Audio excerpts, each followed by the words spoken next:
మోంతా తుఫాను నేపథ్యంలో వైఎస్ఆర్సీపీ పార్టీ నేతలతో మాజీ సీఎం వైఎస్ఆర్సీపీ అధినేత వైఎస్ జగన్ వీడియో కాన్ఫరెన్స్ ముగిసింది. వైఎస్ఆర్సీపీ రీజనల్ కోఆర్డినేటర్లు, పార్టీ జిల్లా అధ్యక్షులతో వైఎస్ జగన్ వీడియో కాన్ఫరెన్స్ నిర్వహించారు. ఈ సందర్భంగా తుఫాను తర్వాత జిల్లాలో నెలకొన్న పరిస్థితులు, పంట నష్టం వంటి వివరాలను పార్టీ కేడర్ను అడిగి తెలుసుకోనున్నారు. బాధితులకు ప్రభుత్వం నుంచి తగిన సహాయం అందేలా ఒత్తిడి తీసుకురావడంపై నాయకులకు దిశానిర్దేశం చేశారు. తుఫాను ప్రభావిత ప్రాంతాల్లో బాధితులకు అండగా నిలవాలన్న వైఎస్ జగన్ పిలుపు మేరకు పార్టీ నాయకులు, శ్రేణులు క్షేత్రస్థాయిలో చురుగ్గా పనిచేశారు. శ్రీకాకుళం నుంచి తిరుపతి వరకు జిల్లా అధ్యక్షులు, నియోజకవర్గ సమన్వయకర్తలు, పార్టీ కార్యకర్తలు తుఫాను బాధితులకు బాసటగా నిలిచారు.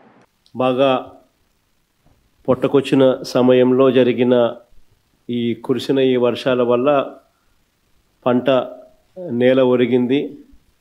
ఆ నేల ఒరిగిన పంటను నీళ్ళల్లో తడవడం వల్ల మళ్ళీ అది పైకి లేయడం అన్నది కూడా కష్టమైన పరిస్థితుల మధ్య, తాళ్ళు ఎక్కువ వచ్చే పరిస్థితుల మధ్య దిగుబడి తీవ్రంగా తగ్గే పరిస్థితి వల్ల రైతు తీవ్రంగా నష్టపోయిన పరిస్థితులు ఎక్కువగా కనిపిస్తూ ఉన్నాయి.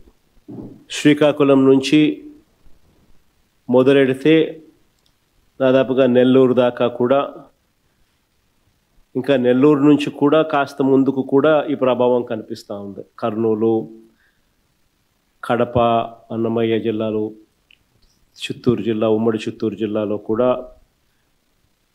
కర్నూలు, నెల్లూరు ప్రాంతంలో కూడా ఈ ప్రభావం కూడా కనిపించింది.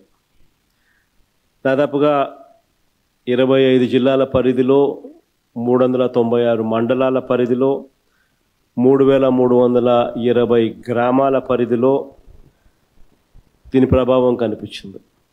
ఇలాంటి పరిస్థితుల్లో రైతులకు మనం తోడుగా నిలబడాల్సిన అవసరం చాలా ఉంది. దాదాపుగా ఉజ్జాయింపుగా లెక్కల ప్రకారము, మనకున్న సమాచారం ప్రకారం దాదాపుగా 15 లక్షల ఎకరాల మీద దీని ప్రభావం పడుతూ ఉంది. దాదాపుగా ఇందులో 11 లక్షల ఎకరాలు వరి మీదనే ప్రభావం పడుతూ ఉంది.